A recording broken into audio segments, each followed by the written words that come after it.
Hello students, welcome back. आज हम करेंगे चैप्टर फर्स्ट की next type of reaction, displacement and it's type. इससे पहले हमने की थी कॉम्बिनेशन डिकम्पोजिशन, वो आपने देखी होगी।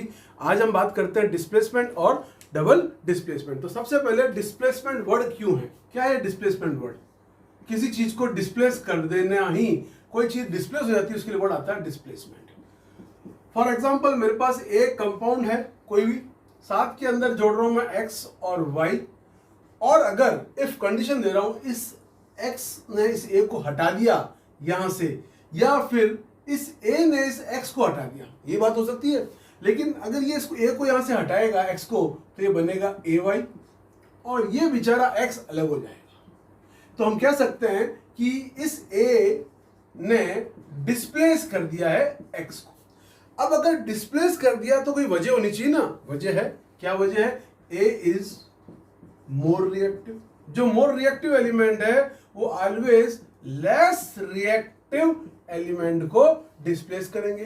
अब आपको कैसे पता पड़ेगा कि कौन मोर रिएक्टिव लेस रिएक्टिव? तो है तो हम पढ़ रहे हैं लेसन 1, लेकिन आप लेसन 3 का पेज नंबर 45 देखोगे तो वहां पे आपको एक रिएक्टिविटी सीरीज मिलेगी।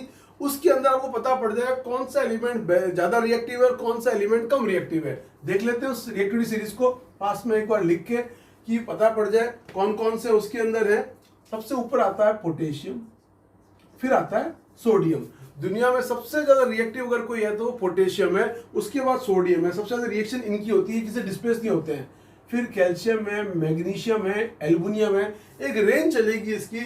एल्युमिनियम के बाद इसमें जिंक, आयरन, लेड, लगातार ये मेटल चल रहा है जिसके अंदर potassium is more reactive and your lead is less reactive. और लेड के बाद वहां पे आप बुक पे देखेंगे तो आपको एक ब्रैकेट में मिलेगा H।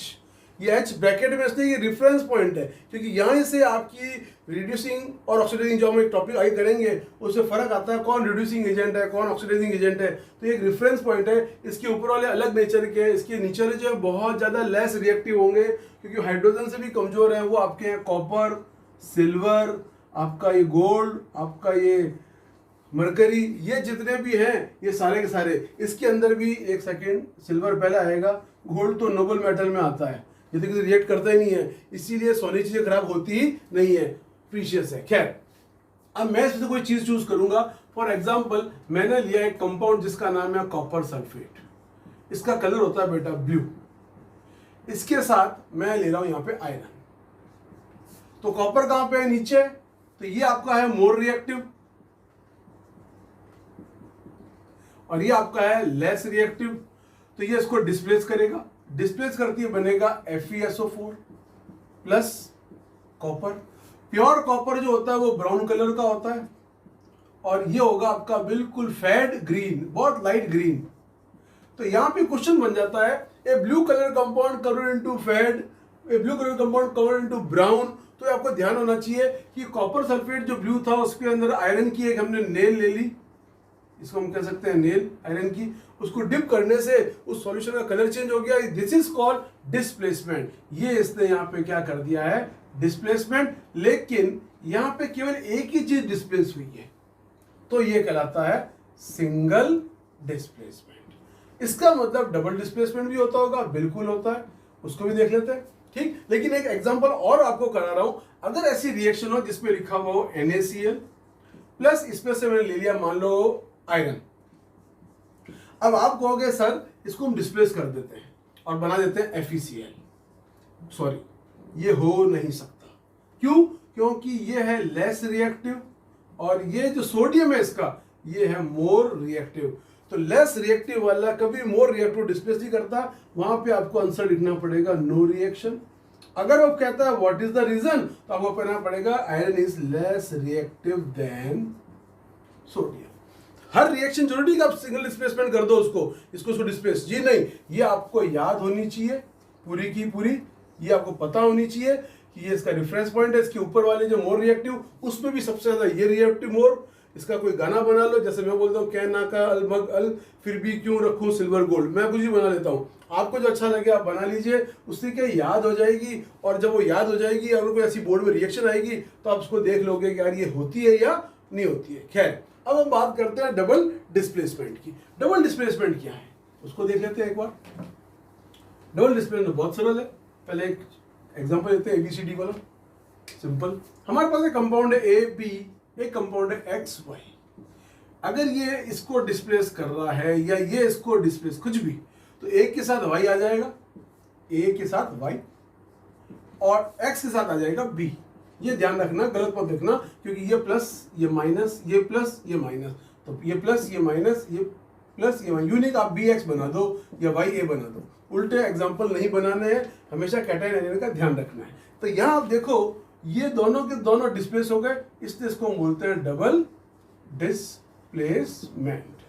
साहब के अंदर क्वेश्चन पूछता है बोर्ड, क्या ये डिकम्पोजिशन भी है? यस, ये डिकम्पोजिशन भी है। भाई ये डिकम्पोजिशन कैसे हो गई? ये डिकम्पोजिशन ऐसे हो गई क्योंकि आपका AB टूटा है, आपका XY टूटा है, नया कंपाउंड बना है, तो पुराने कंपाउंड टूट गए, नए बन गए। तो डिकम्पोजिशन की डेफिनेशन है किसी चीज का टूटना, और यहाँ पे AB कंपाउंड ब्रेक हो गया, XY कंपाउंड ब्रेक हो गया। इसका एक एग्जांपल है बुक के अंदर, हम वही कर लेते हैं, वही बार बार आता है, उसके बाद PPT आती है। अब एक बड़ा है PPT कहते हैं प्रेसिपिटेशन, कोई चीज का नीचे बैठ जाना। ये आपकी होती है टेस्ट ट्यूब, लैब के अंदर देखोगे आप, उसमें कोई चीज थिक मास इकट्ठा हो जाता है ऊपर, दैट इज कॉल्ड PPT, जिसे हम कहते हैं प्रेसिपिटेशन। इवन जो रेन गिरती, बरसात गिरती है बेटा, वो भी हम प्रेसिपिटेशन ही कहते हैं, क्योंकि वो चीज कहाँ आ रही है? नीचे। भारी चीज हमेशा नीचे आती है। खैर, इसका एक एग्जांपल देख लेते हैं डबल डिस्प्लेसमेंट का, जो आपकी बुक में बार बार आ रहा है, that is your sodium sulphate.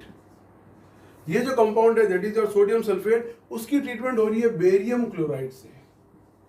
Displacement होगा,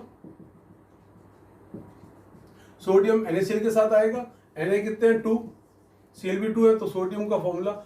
ऐसे नहीं हो कि आप ये लगा दे Na2Cl2, जो वैलेंसी बता रखी है हमने फर्स्ट वीडियो के अंदर कि वैलेंसी के अकॉर्डिंग फॉर्मूले बनते हैं, उसका आप ध्यान रखोगे, और ये बेरियम सल्फेट हो जाएगा।